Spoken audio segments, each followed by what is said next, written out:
If you could only change one passive factor to make a container cooler, what would that be? More vents, more openings, more airflow? No. In many cases, it's the color. And this has nothing to do with design or looks. It has to do with physics. Hi, I'm Andy and I know containers. Born and raised in Germany, now here in Australia to help you make better container decisions. So as mentioned in the videos before, the technical term here is albedo. Albedo describes how much solar energy a surface reflects. High albedo means a lot of reflection. Low albedo means a lot of absorption. Means a dark container absorbs more energy, a light container reflects more of it. And this is the core principle. Why this matters so much on a container. A container is just thin steel, typically somewhere between 1.6 and 2 millimeters. That means whatever energy gets absorbed moves into the system very quickly. There's not much mass there to smooth that out. And that exactly is why color is such a strong lever on uninsulated steel containers in direct sun. So in our field measurements, we compared light and dark containers under comparable conditions. In our 8-day field study, the cream container was typically about 8 to 12 Kelvin cooler at peak than the dark containers. The outside temperature on one of the reference days was around 35.9 degrees. The white container was around 35.1 degrees and the dark 18 vent container still reached about 48 degrees. Across all days, the average peak difference was about 8.6 Kelvin. And on the hottest high insolation days, that cooler gap moved into the range of roughly 10 to 12 Kelvin. Same location, same sun, same base conditions. And what you can see here very clearly is this. Light containers stay significantly cooler at peak, only because of color. In other words, because they absorb less solar energy. And why is that such a big deal in practice? The difference is not small. 8 to 12 Kelvin is not a cosmetic effect. That's a system effect.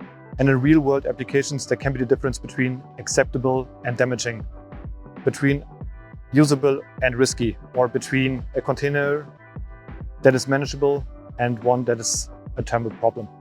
A lot of materials and goods do not fail because of the average temperature. They fail because of the extremes, and color can change these extremes.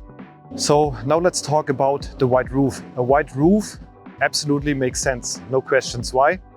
Because the roof is one of the surfaces with the strongest direct solar exposure. So if you increase the reflection here, you often reduce the peak load noticeably. But here's the key point. If the walls stay dark, a lot of energy still enters the system. That means a white roof helps, but it does not completely transform the container. In our roof-only comparison, that average internal temperature changes only slightly, typically between 0.3 and 0.8 Kelvin. So the main effect was not the average. The main effect was less peak temperature, less time in extreme heat, and fewer severe heat spikes. In the free container December comparison, the dark unit with the white roof was consistently a bit cooler than the fully dark one, but still clearly hotter than a fully white container.